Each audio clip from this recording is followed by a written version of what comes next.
awesome introduction. So I'm Jodi Grant. I'm with the After School Alliance. I actually have been thinking a lot about the presentation today, and the more I thought about it, I may be the only Westworld fan in here, but I am going to call this the Bicameral Mind. Because I'm really trying to make I want to make two important points with the presentation today. One is I really do want to focus on opportunity gaps for our kids, and this presentation is, there's a lot of data here. You don't have to copy it down, I'm gonna give it to you. So I'll give you my copies of my presentation, it's all on our website. So don't worry about writing it all down, just take it all in. And then I just wanna talk a little bit about some of the challenges we are seeing in the field today, and my concerns, because you guys are the heroes out there that can help us turn those challenges into opportunities. So first a little bit, how many of you are familiar with the After School Alliance? Okay, a lot, but there's hands that aren't up. So for those of you that know us, you know all of this. For those of you that don't, our goal is to be a resource to you. So we are constantly working at the national level with 50 state partners, and Jeff is here from Nebraska, who are tremendous, as well as programs on the ground to give you tools and resources to sustain and expand what you're doing. So there's a wealth of resources, whether it's issue briefs, whether it's facts and figures, poll information, information on your members of Congress, information on state initiatives that are going on, that we really want to provide to you in a WordPerfect form that you can cut and paste and use in any way that suits you. We also really encourage you to get out and talk about what you're doing. The way we build support for after school is to get leaders to understand what's actually going on, that it is so much more than childcare, that it is essential for our kids, and you can do that. And two of the big events that we do that I want to just flag for all of you, one is our After School for All Challenge. So we bring people from around the country to Washington to talk to your legislators. Nothing happens in Washington if it's not important in legislators' backyards. So your voices are much more important than mine when it comes to talking to policymakers. I have to say the California delegation is generally pretty strong, but it can always be stronger. There's always new leaders that we're looking for. You have one of our biggest champions of all, Senator Barbara Boxer, is retiring. I saw her last week. We need to fill her shoes. So you have a new senator coming in. That should be a target to educate her about after school. Another big event, hopefully you all know about it, is Lights On After School. So nationwide celebration of after school, a chance again to shine a light on what you are doing in after school, to reach out to newspapers, to get some coverage, to highlight the kids and the parents that mean so much to all of us. This said, I feel like I don't even need to talk to you guys about this. After school really makes a difference. You know that. You're seeing it every single day, whether it's improved attendance, behavior, work habits, coursework, closing the achievement gap, increasing high school graduation rates, test scores, although I feel like that should be at the bottom of what we're trying to do. Preventing obesity, opportunities for kids to run around, nutrition, feeding kids. After school is really tremendous what that infrastructure can provide. And while I'm on this, I just want to say, with a lot of the changes in Washington that are going on, I think one of the, things that is getting a lot of attention is attendance. So that's just something to keep in the back of your mind, because it's something that is easy to measure, and we definitely have an impact in after school. And you can tie that to a host of other things that we really care about that go far deeper than attendance. So this is every 5 years, hopefully, if we get funding again, the After School Alliance does a survey of parents all across America. And we have state numbers as well as national numbers. And what we've seen, and you guys all deserve credit for this, especially those of you in California, there are 10.2 million kids in after school programs today. 10.2 million. When we first did this study back in 2004, there were 6.4 million kids in after school. That is a huge growth, and it's a growth because parents want these programs for their kids. But what we've also seen is as more and more kids go to after school, the demand is also growing. So for every child that is going to an after school program today, there are 2 more whose parents want them to be in programs, but they either can't afford them or they don't exist in their communities, or both. Something that I'm really focused on personally I started in after school when I was in college, but when I was in law school, I did a lot of work with incarcerated youth. So that's something that is very near and dear to my heart, and I don't know that I've ever said this to an after-school crowd before, but I did an internship with the Youth Law Center here in San Francisco, working with incarcerated kids and trying to bring educational opportunities to them. And this is a really big deal. You know, we know there's 11.3 million kids that are unsupervised every day. They are in danger. They're in danger. They're 60% more likely to be victims of crime. They're 3 times more likely to be truant, to get involved with drugs, alcohol, to be the victims of violence, as I said. Kids that are in extracurriculars are 37% less likely to become teen parents. So this is a huge, huge issue. And as we know, if you look at the national data, juvenile crime spikes after school. So if we can give kids a constructive place to be, that is so much better than being on their own. And even for the kids that we're not worried about, you know, getting into trouble, you know, on the streets, they can get into trouble at home. And one of the things we're, you know, seeing more and more concern about is the lack of basic social skills and empathy. The kids go home, they're at a computer all the time, or a computer or a phone, some kind of PDA. The way they interact with each other is not necessarily healthy. It's much easier to bully and to do things that are harmful when you are, you know, just staring at a computer screen rather than actually interacting with other human beings. And we know that, you know, when you look at all of this, after school, as I said, improves attendance. I think that's going to be an important one. Reduces crime, improves school safety, and reduces problem behaviors. Another thing, especially, you know, where I live in Washington in an era of very tight budgets, after school is a wise investment. So for every dollar that we invest in after school, we are saving 9. Another really interesting fact is if you look at kids that are incarcerated, and Kansas is leading the way on this. So Kansas passed legislation to close down juvenile detention centers and to use that money for prevention instead. It's a great model for us. One of the things, so in Kansas, and this is really low, I don't know what the number is in California, it costs $90,000 a year to incarcerate a kid. I know in Ohio it's $250,000 a year to incarcerate a kid. In Kansas, and this is low too, it costs about $900 a year to put a kid in after school.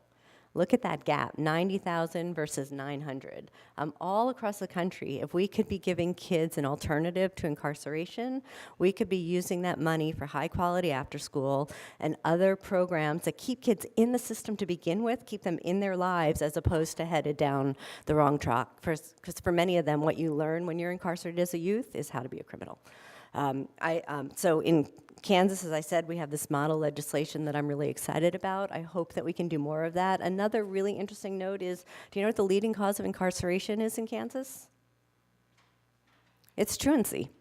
So these are nonviolent offenders. They're kids that aren't coming to school in the first place. So if we can get, again, back onto that attendance, really connecting to these kids, we can give them so much more opportunity for a future. So one of the things I was asked to talk about today is, you know, you've seen all our stats for household income, for looking at, you know, different states, kids that are in after school, kids that are not in after school. This year we released a report that we had never done before, really looking at areas of concentrated poverty. And looking at the different opportunity gaps for these neighborhoods with the rest of after school. And as you heard my board chair, Terry Peterson, say, there is a huge gap in the amount of money that middle and upper class parents spend on extracurricular activities and low-income parents. But what that also amounts to is for many of these kids, by the time they are in 6th grade, that is 6,000 hours of learning that they have lost by 6th grade. 6,000 hours. You know, that's just completely unacceptable. And, you know, we're the answer. We can do something about that. When we looked at areas of concentrated poverty, just so you know, the definition we used was looking at zip codes that were designated by the census as an area, a community of concentrated poverty, and also, so that meant a community that had a poverty rate of 30% or above, and the poverty rate was defined as a family income of $24,300 or less. And what we found is not going to come as a surprise to any of you. As much as there's huge demand across America, it is even higher in communities of concentrated poverty. So nationwide, 41% of the kids that aren't in after-school programs, their parents want them to be in programs. In areas of concentrated poverty, it is 56%. There's also higher participation. Again, there's more supply, but it's nowhere near enough. Kids in areas of concentrated poverty, 24% of those students are in after school versus 18% nationally. This also holds true for summer learning. So, 41% of these kids are in, oh my gosh, 5 minutes, in summer learning, but there's still not enough, and that is higher than the national average of 33%. So I want to say there's also a connection here on race. So, when you look at students of color, there's even higher need, and there's also higher enrollment. So again, even though we're serving more kids, that gap is huge, and we need to do something about it. So 31% of African American kids living in concentrated poverty attend after school. The national average is 18% of kids, and it's 24% of kids in high poverty. So again, much higher for African American kids in high poverty. And the demand is also much higher. 71% of the kids not in programs, their parents want them to be in programs, which is just staggering.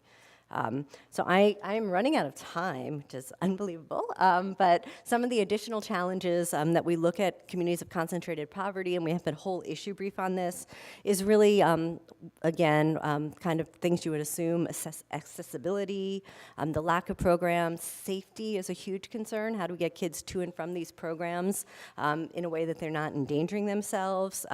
Affordability, and then this is really interesting, is something we want to dive into more, a perception of quality.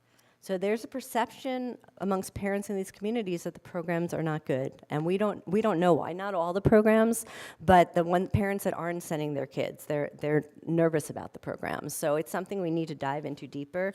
I can tell you one story. I was talking to David Cicilline, former mayor of Providence, Rhode Island. He was talking to a mom who wouldn't send her kid to the after-school program, and he said, "Why won't you send your son to our after-school program?" She said, "Because there's a police car outside that school every single day. There must be trouble. I don't want my kid going there." And then David turned to her and said, "That's the basketball coach." But again, this is a knowledge gap that we have to address, right? Like, this was, part of the program. It was a great opportunity, but the parents saw the police car, and that was it. So how do we surmount that gap? I am going to skip over. The parents are satisfied. Parents that do have kids in after-school programs are really happy with them, particularly in areas of concentrated poverty. And then I'm here. I wanted to stop for a second because I work at the national level and thank all of you. We had a huge victory in the education bill. I don't know how many of you are aware that after school was almost eliminated. So it was eliminated from the House bill, it was eliminated from the Senate bill. The White House wanted to divert the dollars to other programming, and we saved it. And not only did we save it, we replaced it with language that we wrote as a field. And that only happened because of each of you in this room, every single after-school provider out there that is making miracles for our kids. We raised our voices, we were heard, and we did something extraordinary. So I want to thank you.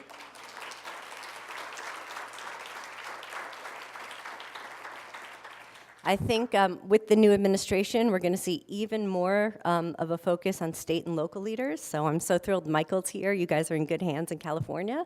But for the rest of the country, too, state and local voices, that's where all the decisions are going to be made on the RFPs, on what measurements are used in after school, on what funds can be tapped into. So I strongly encourage you to reach out to your state and local leaders about resources in after school and in the ESSA bill.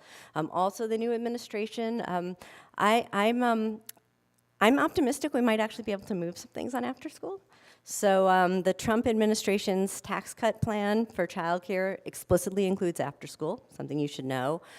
You should also know that the nominee for Education Secretary, Betsy DeVos, she's invested in after school in her philanthropy work. And there's very much a vision, which you can agree with or disagree with, on privatization, working with local communities, working with parochial schools, private schools. After school, we don't need to get into all that. Our programs serve all kids, and they serve all kids in a way that is voluntary, that really reflects parental choice and student choice, and that's something that this new administration cares a lot about. So we're going to be working hard with them to try to increase after school, and not only increase after school, but see if we can get some new programs out there. And so far, we're making some headway with the transition team. So I was going to talk about some of the hot topics in after school. I think some of our other speakers can address that as well, but these are all topics that are very much on our radar screen. But I couldn't leave without, I'm always the optimist, always glass half full, but I couldn't leave without this slide. And I thank you, Steve Fowler, who I see, for telling me that I should address this. We are really concerned about reports we're hearing from all over the country about what's happening in our after-school programs.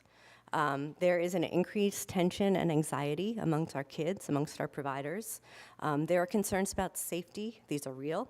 There are concerns about hate crimes going up, hate speech going up.